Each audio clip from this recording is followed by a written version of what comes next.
Today we're talking with my new friend Ben Johnson from Elegant Seagulls, which I will say is one of the dopest names I have ever heard for an agency, and I can't wait to hear more of the story behind that. But Ben, thanks so much for joining me today. Yeah, thanks for having me, Brian. Really appreciate it. Excited to be here. So, dude, tell me a little bit about the history of Elegant Seagulls. Obviously, I want to hear the history behind the name, but like, kind of what was your journey? Yeah.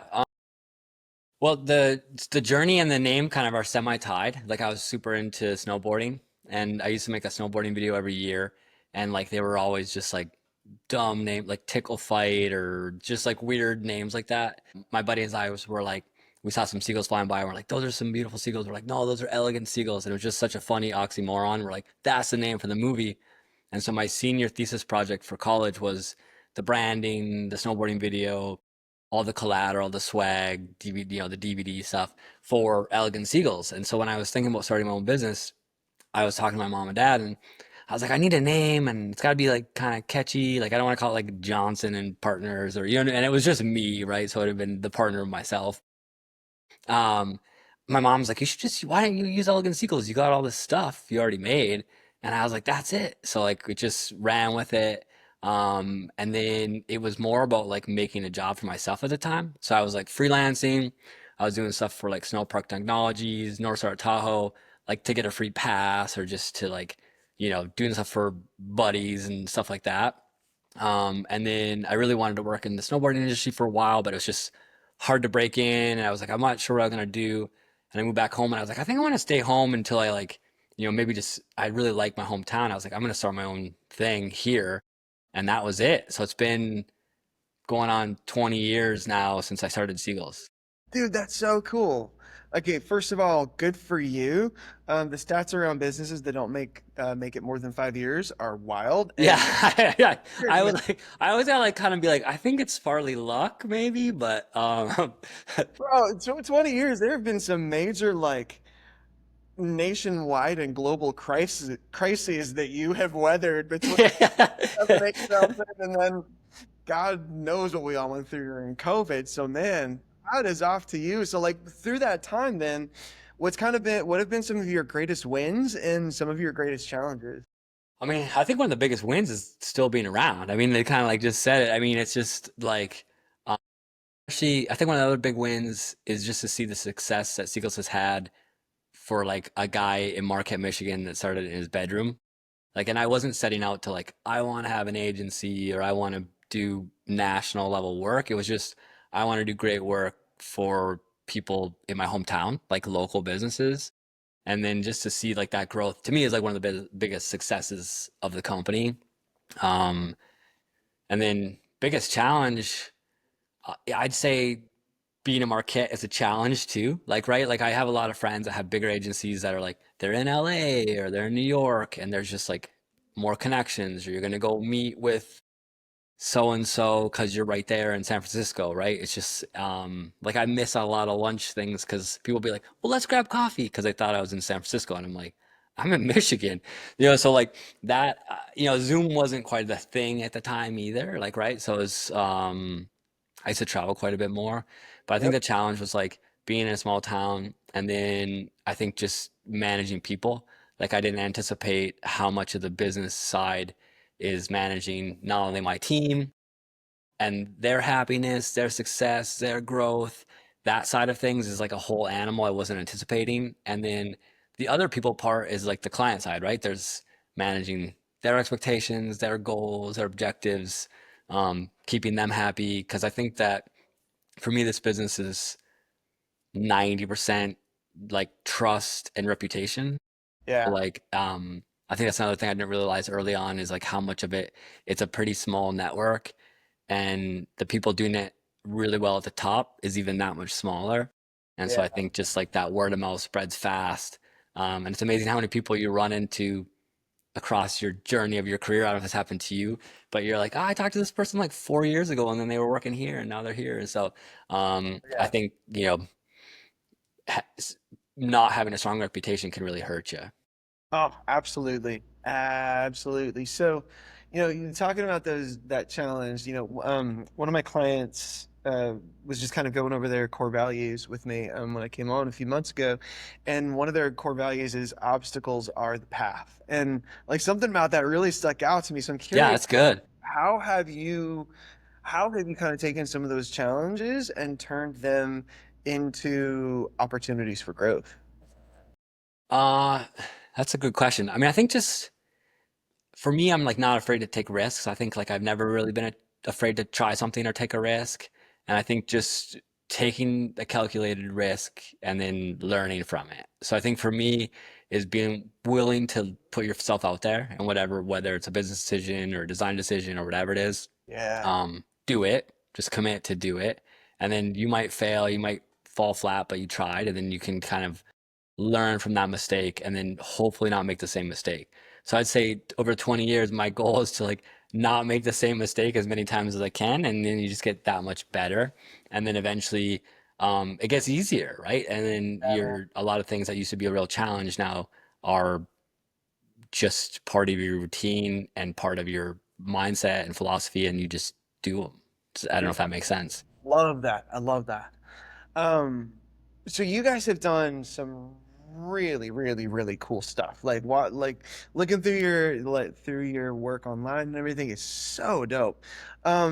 So my next question for you is like, do you have a favorite type of client or a favorite type of work that you do for clients?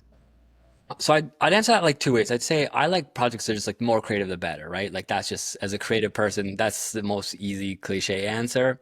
Yeah, man. But I'd say like the more specific answer would be like clients that are looking to do something different in their space, right? So like we don't really work in one particular vertical, and I think that makes us stronger as an organization because I might take something that I really liked from this action sports company and I'm going to bring it into this fintech company, right? So like it Yeah, maybe is unexpected, it's different in this in their space. So we're really looking for clients that like want to stand out and like not try to like copy what other people are doing, but like be the trendsetters. And I think for me, that's like a fun challenge. You're aligning with people that like appreciate and want your creativity and expertise. And it's just a lot more fun for the whole team versus like we want to knock off of this. Like those are not really fun or yeah, exciting projects for anyone. Um, so I think that's like our ideal client. dude, that's awesome. So like, you know, the marketer in me says I've heard ad nauseum that riches are in the niches, and I think we've probably all heard that. So like, the deeper you go in a niche, however you want to say it, the more revenue there is to be found. But I think you just hit on an objection to that thought that also supports it at the same time. In that it's almost like for you guys, your niche is less like one specific vertical or one specific industry. It's more of a persona of a brand or like a brand leader that like wants to do something unique, wants to do something new, not just something that's being copied, because then that creates some pretty fertile soil for creativity on your end, right? Yeah. I think you said it way better than I ever have. I'm gonna have to like steal what you just like encapsulated. So I think you nailed it. But Awesome. I totally agree because like we've had past where we're like we should go all in on SaaS, right? We're doing tons of SaaS. We were really well known. We kind of had it dialed. And we were kind of building a name, and we still do it. I mean, we're doing three of them right now, right? We still do a ton of SaaS. But we were like, should we pivot and become like a SaaS company, right? That or like we're designing for SaaS companies, right? Enterprise level SaaS. And then or like there's a time when we were like, should we just do action sports? Because that's something I was really passionate about from Yeah. our background and the Yep. team was passionate about, but it just had never felt like a fit for where we wanted to do and the team that we've built. So it just have just continued down the path of, like you said, looking for creative based projects. That's awesome. So you mentioned a number of clients, a number of like staff. So talk to me how many people do you have on your team at this point, and about how many projects do you guys keep in motion at any given time? I think we're 13 right now, which is like a mix of designers, developers, UI strategists, and then PMs. So we're pretty lean. I mean, we've been bigger, we've been smaller, kind of ebbs and flows. Yeah. For a long time, I was like averaging like one employee a year. So like year 15, I was 15, you know what I mean?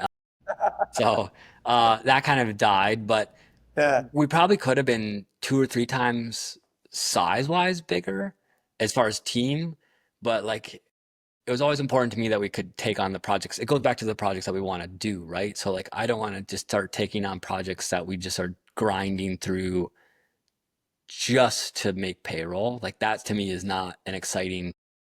I might as well give it up at that point. Like that's not what I want to do. It just would not be. It would get away from my whole core of why I started Seagulls. Yeah. Um, and so like I think. But I totally like. I sorry. I totally derailed on what question was. Sorry. No, no, no, no, no. No, you hit. I think you answered it. No, how many clients? Oh, the clients, yeah. So How many? we have a really I look at it like it's such a traditional like I don't know, like build the pyramid, right? So we have a really strong base of like big large scale companies that we're doing a lot of work for. So we do like a ton of stuff for Audible. We've got a SaaS company called Variant. We do stuff for Red Bull, a handful of other clients that we're doing like a pretty substantial amount of work for on an ongoing regular basis, right? And then we will have the next tier that we're doing um, more like design focused only work, and we're just kind of becoming like their design team. And Yeah, then we're kind of going to like the more creative, maybe it's like the tip of the spear or like projects we take on where we might not even make any money, but we're just like, oh my gosh, we got to do this because it's so cool, right? So yeah, dude. um, so the balance of the clients is, I would say, 50 to 70% is like ongoing work for existing clients, Yep. and then the rest is filling the gaps. And then we Yeah. usually try to take on a handful of like large scale projects each year, Yep. like one or two like big, like we're doing a big new site or a big new like a really like heavy lift build Yeah. each year. That's awesome. That's awesome. Um, so I had a moment kind of in my journey a while back where things when I first stepped away from my full-time job and I was like I'm going to go all in on this, and I started getting some stability and I was like yes, and then it quickly turned into a grind, and I woke up one day and I told my wife I was like babe, I just realized I built myself a great job, but I haven't built a business yet because Yeah. businesses run on people and systems. So I've shared that with a number of people in a similar spot, and they've said, yeah, I kind of had the same point. Would you say at one point in your evolution, going from your bedroom to a a robust agency, did you have a similar moment like that? And if so, what was it like? Big time. I mean, early days is so hard for me to give up control, right? Like I was a perfectionist with my craft as far as a designer, and so like if I didn't design it, I felt like it was never like yeah, it was never like mine. And then that was a huge hurdle for me to overcome that I had to like let other people um design. And then someone way smarter than me said like hire people better than you. So like that was part of my always goal. It's like I'm gonna hire a better developer, a better designer, a better brand, or whatever it might be, and fill those gaps and then let them do their thing. And then as my role as creative director, that's sort of like my philosophy is to let these people like I want to set them up for success, but like let them do what they do and just let it rip. So that's sort of like how I've treated it. But I think that the early days, it was so hard. I was trying to do everything. I was still Yep. doing the bookkeeping. I was still meeting with every single client. I was still trying to send out invoices, and you're working Yes. 12 hours a day, 7 days a week. It's not sustainable. I didn't have kids at the time either, but like it's just not sustainable, Yeah. right? You're just kind of things to slip the cracks, quality slips. And so it was hard for me to invest in team players that were like less billable. Yeah. But that was a huge, I would say that was a, a pinnacle point for the business when I hired people that were like a full-time project manager or a full-time, biz dev type of person. Like those roles really freed me up then to do what I like and what I'm best at. And then they could do what they're best at and they could handle the PM side or they could handle the biz dev side. So I think that it was a hard move, but I think crucial for the success. Yeah, man. Yeah, that's so good. Um, in terms of like the industry itself, What Yep. would you say are some of the top trends in in the graphic design creative agency branding space that you're kind of seeing that are impacting some of your workflows, some of your output, that kind of stuff? Um, I'm gonna give you a lame answer first.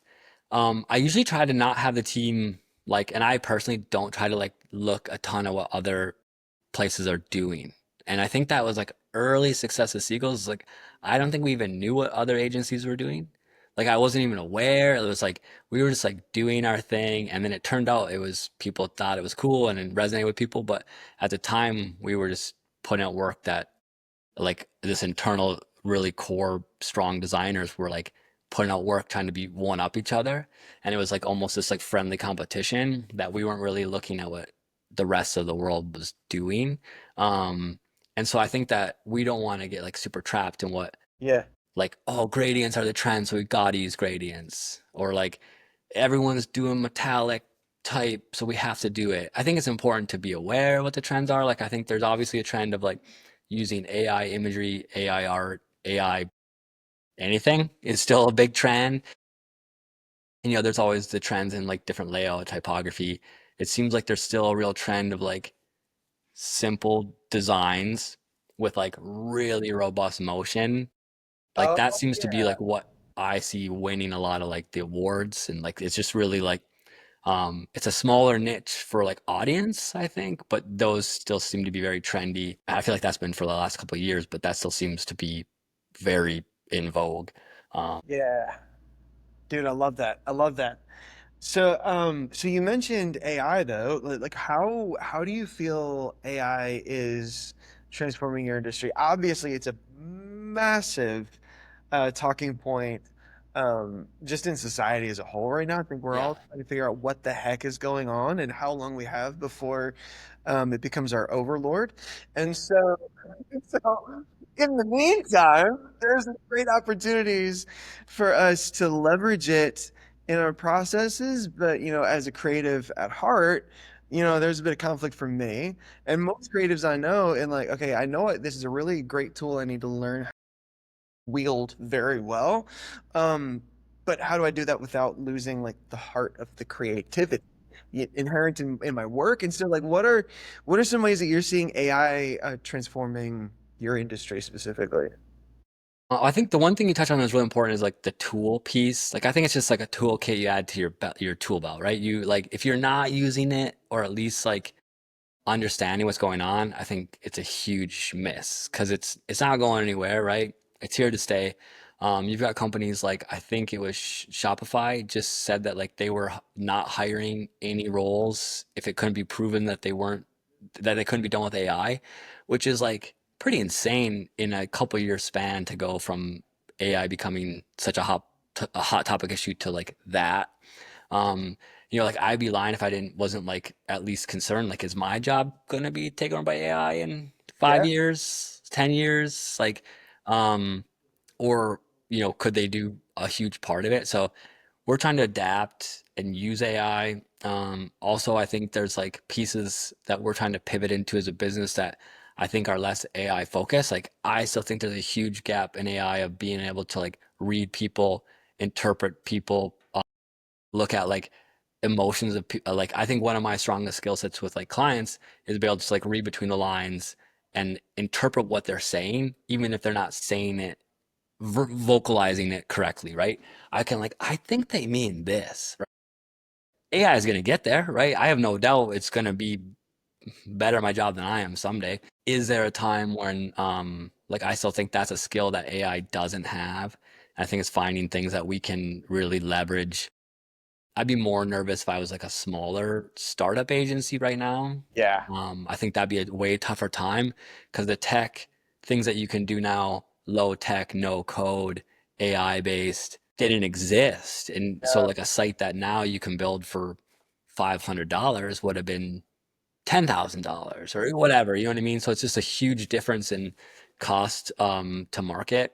And I think that we're seeing clients too that are like willing to maybe get a subpar final product if they can save on the front end, right? So like they're gonna do it with AI.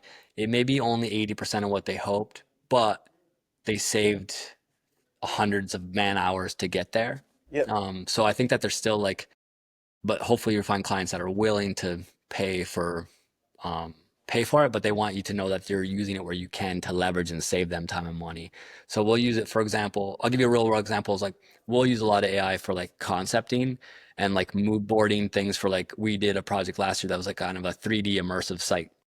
And so we did all these like explorations of like what the style could be for the characters, Yeah. all with AI, and like what would have maybe cost thousands of hours of work or hundreds of hours of like we're gonna hire illustrator, we're gonna hire 3D artists, we're gonna hire concept art, whatever it is, like right, it would have been a huge undertaking which they didn't have the budget for. But with the power of AI we could show these things really quickly, inexpensively, rapidly, and then we could take them and leverage them into something that we could execute with on a fast timeline. So Yeah. for us, there's I think the final product on some of these things has gotten much better, cheaper, and faster.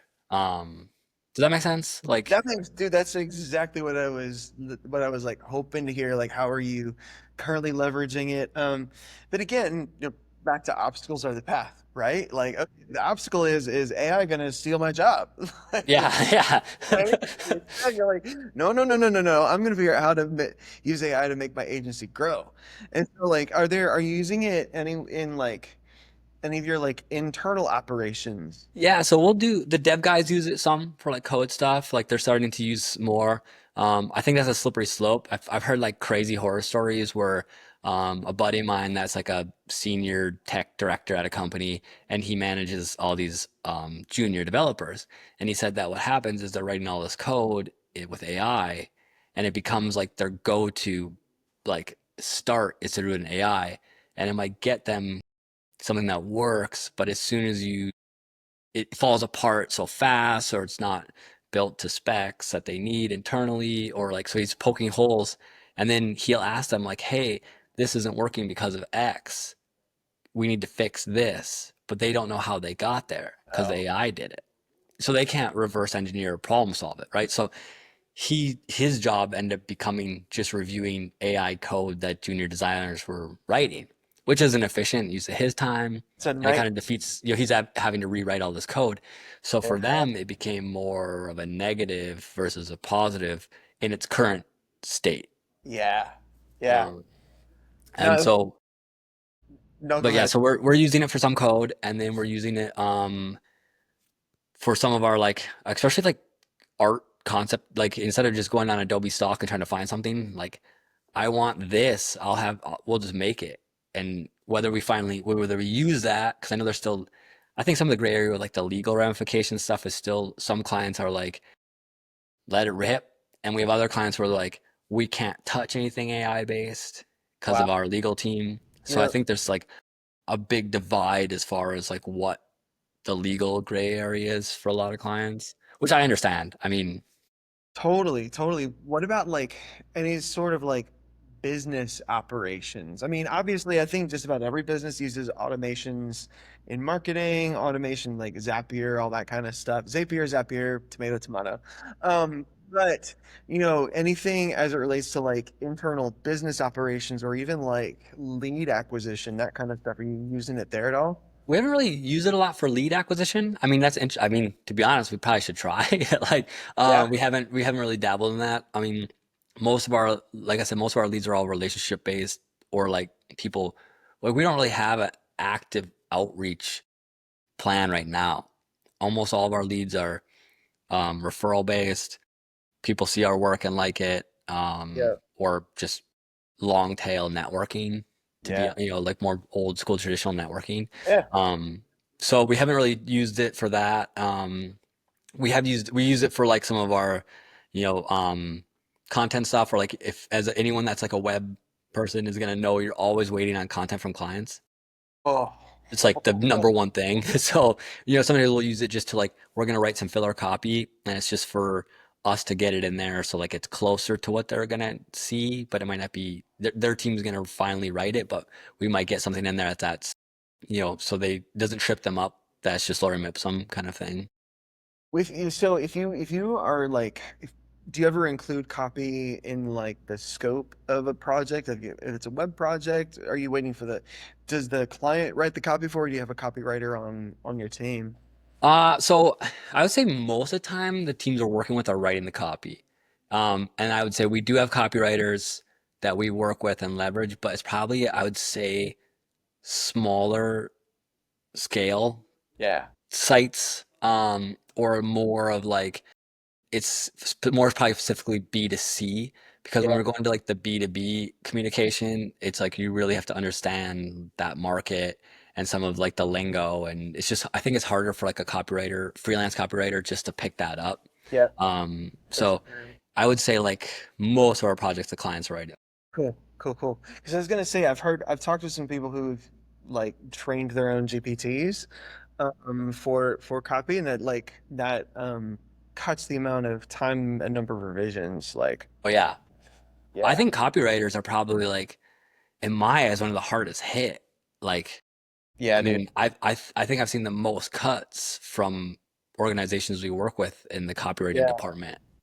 So What's interesting about that though is that the good copywriters again will use it as an opportunity correct. because then half the and you would probably be able to speak to this better than I would because I'm not a graphic designer, but when it comes to creativity, whether it's words or art, um, you, half the man, half of the skill development is in refining your taste, Yeah. right?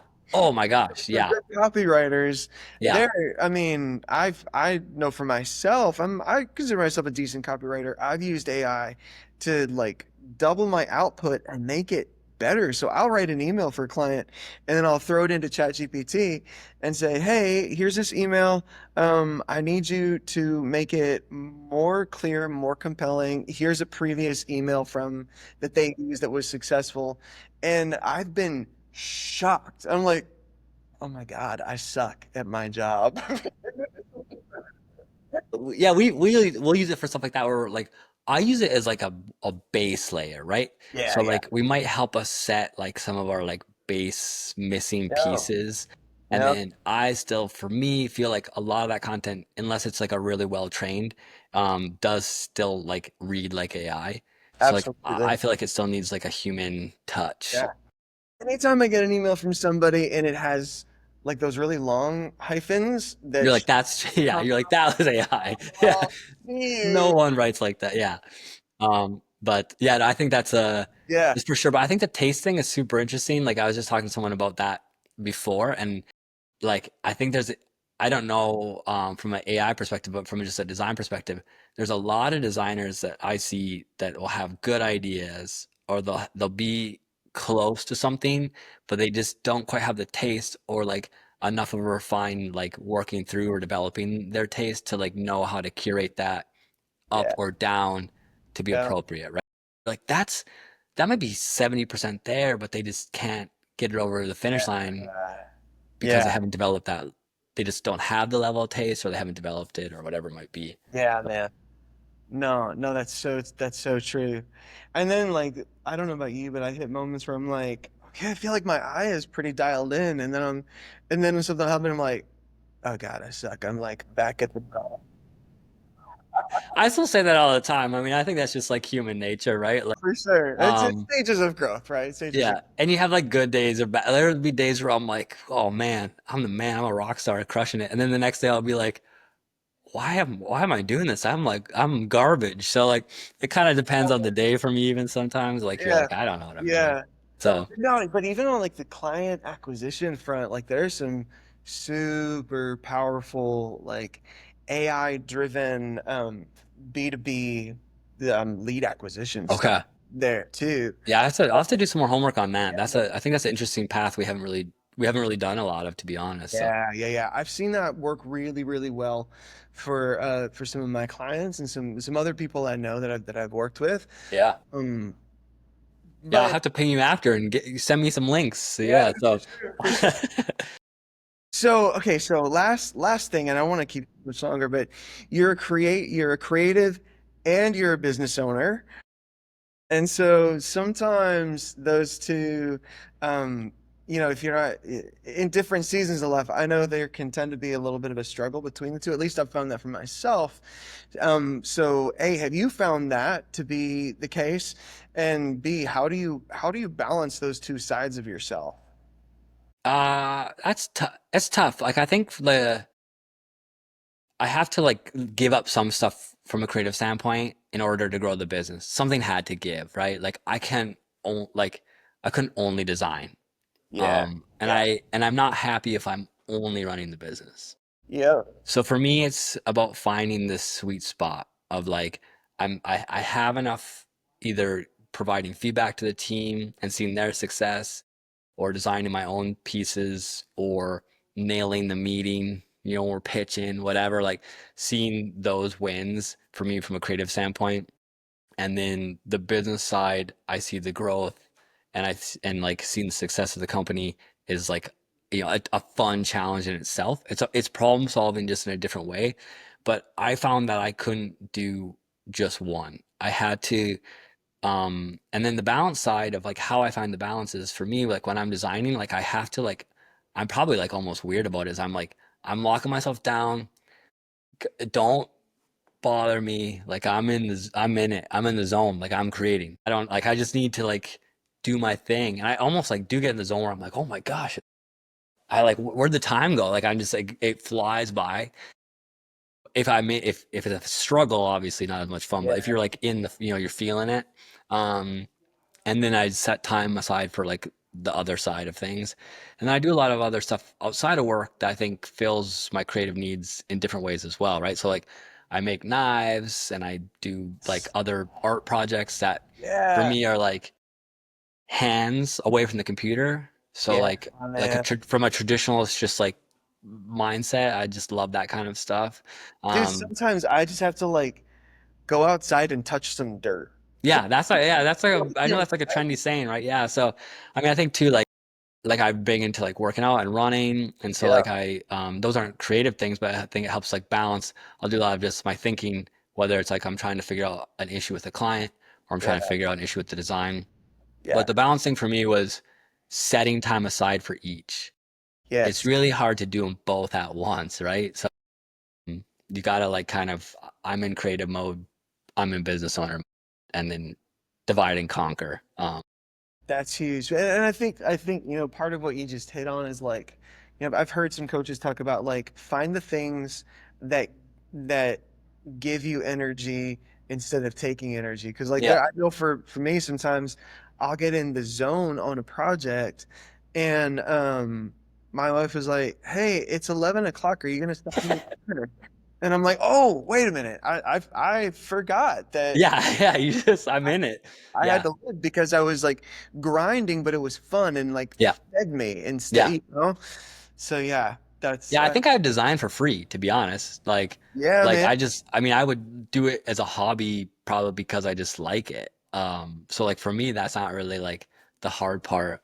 Yeah, It's just I enjoy it and love it. So, um, yeah, it's not always like a bad thing if I'm like staying late because I'm, you know, just just jamming, yeah, so. yeah. Other than missing bedtime with the kiddos, Yeah, that's tough. Yeah. Yeah, yeah, I'm usually pretty good about that. I think that's another shift of like when I talk about like hiring people to help you. yep, That was something that was really important to me, is like I work really hard when I'm here, but I think you've got to have a clear separation, and, absolutely. Yeah. yeah, have time for your family. Oh, absolutely, man. So last question for Okay. you. If you had to choose one piece of advice to give somebody who's like looking to transition to the next level, maybe that's somebody who's like moonlighting as a freelancer who wants to go full-time freelance, or somebody who's been freelancing and is like, okay, I'm ready to turn this into an agency, or somebody who's at six figures looking to go to seven figures. I think there's some like commonalities between each of those transition points. Do you have, obviously after 20 years, my God, good for you, brother. After 20 years, I'm sure you've been through a few of those transition points. What would be your best piece of advice for somebody who's kind of feeling themselves in that spot? So I'd say like the one big piece of advice I'd say like do your own thing and just do it really great, right? Like I think that's like people get so tripped up with like I gotta look like this agency or I've gotta get this client, right? Or younger designers are like, well, I got this job, but I'm not working on this big project. Get the project they give you and Yeah, make it the best damn thing you've ever done. Like, and you're just gonna, like don't belittle or look down upon a lesser task, especially early on in your career. yep, And then I think for like as you go into the agency, like do your thing, own it. I think it's just a really important thing. Um, and I think it's been really important to me is like I'd rather fall flat and fail, but do it my way than try to like do what someone else did, right? And then as far as like growing from 6 to 7 or from starting your agency, I think the big thing is like anywhere in your career, it's like networking and then building those relationships. Kind of goes back like full circle to what we first started talking about. It's like you pinging me to do this, like right, like you were just like I'm gonna ping Ben, I don't know him, and like and connect, right? And then who knows, next year I might be like Brian, I got a project, like let's jam on this thing, right? yeah, man. Or vice versa. And I Yeah, still have buddies that like I met at a conference 8 years ago, and then they're working at a different company, and they are like, Ben, I've been wanting to bring you in, and I'm like, dude, it's been eight years. So like, I like took you long enough, but let's do it. So like, yeah, I think that like those networks and relationships, like fostering those, is important. And I'm not like the dude that's like, I mean, I try to be active, but like I'm not the guy that's like on LinkedIn 10 hours a day. That's not just my scene. Like, but I do have blow up my friends or text them, say how you doing, and ping yeah, old clients and ask how they are, or congratulate them on their new job. yeah. And I'm probably more of a traditionalist. Like I'll send a handwritten letter as a thank you or what, that kind of stuff. Like I feel like that stuff is so wildly underrated because, like, the only mail I get anymore is either junk mail or bills. Neither your of which. grandma, like that's probably it, right? But I think, again, well, and now my turn, full circle back to like the humanity component of creative work. That's Yeah, what I love about creative work. Like we are yeah, creative beings yeah, in, in this universe, right? And I think that's why I love it so much. Is like there's such a deep intrinsic humanity to yeah, for what we sure. do, and so keeping that human connection, I think, is imperative. And in finding ways to use something like AI to enhance that connection, not Yeah. replace it, you Have know? them help you write your letter you're gonna write out, right? I Yeah, yeah. mean, so Just leave out the hyphens it gives you. yeah, drop that for sure. No, but I think that's like, I mean, it sounds so simple. Like I'm kind of like a keep it simple, kind of mentality for a lot of this stuff. But I think that would be my big tips. Yeah. Dude, I love that. Thank you so much, man. This has been such a Yeah. fun conversation, man. Well, it was awesome to connect, Brian. I'm totally I'm gonna ping you and try to get some lead acquisition tips Right on, dude. for AI here for me. Yeah, So awesome. Hey, and real quick, just tell everyone where they can find you yeah, online. so elegantseagulls.com and then on all the social platforms.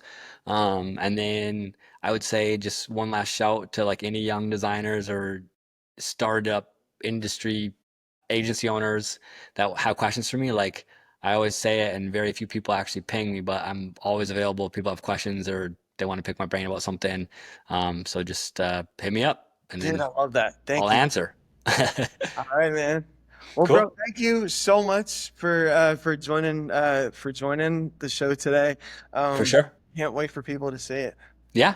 Well, thanks, Brian. I appreciate it, man. Have a good one. Thanks so much. Take care. Bye.